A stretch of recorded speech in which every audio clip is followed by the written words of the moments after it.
Belakangan ini, media sosial diramaikan oleh narasi yang mendesak pemerintah untuk menghentikan program prioritas nasional, seperti makan bergizi gratis atau MBG dan Koperasi Desa Kelurahan Merah Putih atau KDKMP. Gelombang penolakan ini bahkan ada yang digerakkan melalui aksi demonstrasi mahasiswa. Namun, jika kita teliti, ajakan tersebut keliru dan menyesatkan.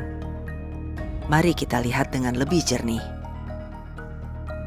Menuntut pembatalan program yang berorientasi langsung pada kesejahteraan masyarakat sama saja dengan menghambat jalan Indonesia menuju kemajuan.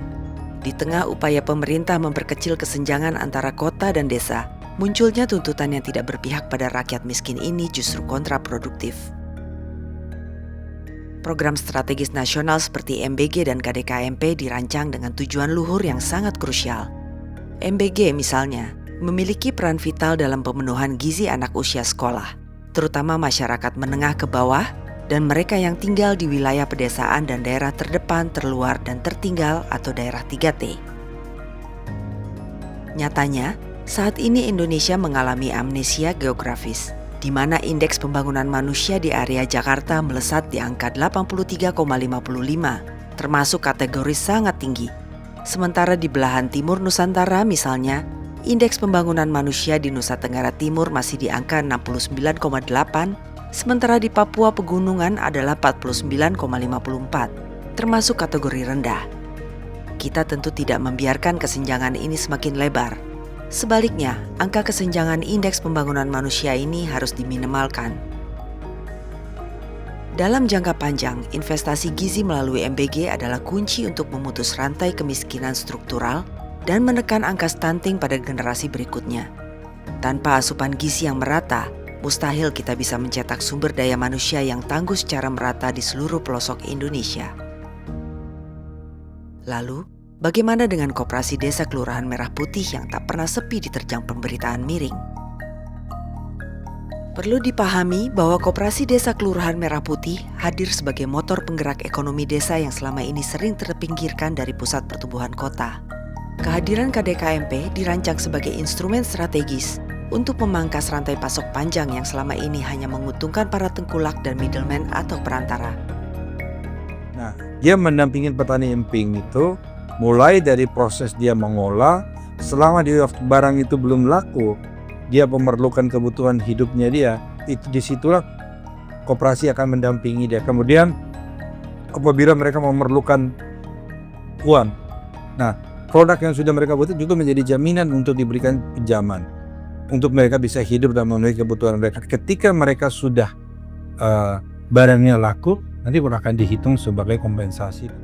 Lebih dari sekedar badan usaha, KDKMP adalah senjata untuk meluruhkan cengkeraman oligarki, termasuk infrastruktur politik dan oknum nakal yang kerap mempermainkan harga barang, terutama barang subsidi yang sangat dibutuhkan warga desa. Melalui KDKMP, warga desa dipastikan menerima barang-barang bersubsidi dengan harga resmi pemerintah.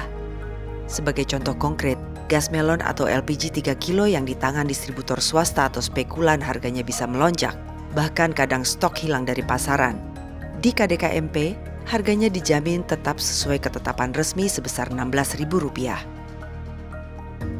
Tidak hanya itu, KDKMP juga berfungsi sebagai rumah bagi produk UMKM lokal, membuka lapangan kerja bagi pemuda-pemudi desa setempat, dan menyediakan akses kredit mikro yang syaratnya lebih mudah, hingga menghadirkan fasilitas kesehatan esensial seperti apotek dan klinik desa.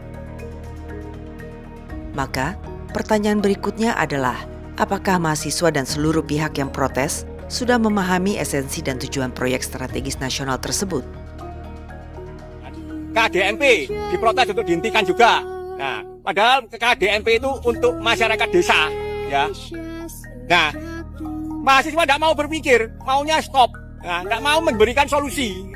Apalagi Pertamax disuruh turun, nah, kan ya Pertamax untuk orang kaya. Jadi mahasiswa yang sekarang ini adalah dicibir oleh masyarakat, ya. Makanya masyarakat sekarang ini banyak menyebut mahasiswa itu sebagai mahasewa. Oleh karena itu, menyuarakan penghapusan program-program ini adalah sebuah langkah mundur yang merugikan rakyat kecil. Tuntutan menghentikan program sama saja dengan merampas hak anak desa untuk makan bergizi dan merampas hak warga miskin untuk mendapatkan keadilan ekonomi. Jalan keluar yang bijak bukanlah menghapus programnya, melainkan mengevaluasi dan memperbaiki tata kelolanya secara menyeluruh.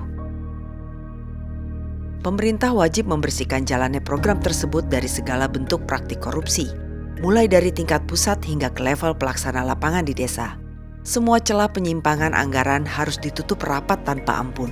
Evaluasi program harus dilakukan secara berkala dan anggarannya wajib dibuka secara transparan kepada publik. Jika dikelola dengan jujur, bersih dan bebas dari korupsi, MBG dan KDKMP akan menjadi berkah besar bagi masyarakat yang termarginalkan. Ketika seluruh elemen bangsa bersatu mengawal program ini, maka Indonesia maju bukan lagi impian, melainkan realitas yang segera akan dirasakan oleh seluruh rakyat dari kota hingga ke ujung desa.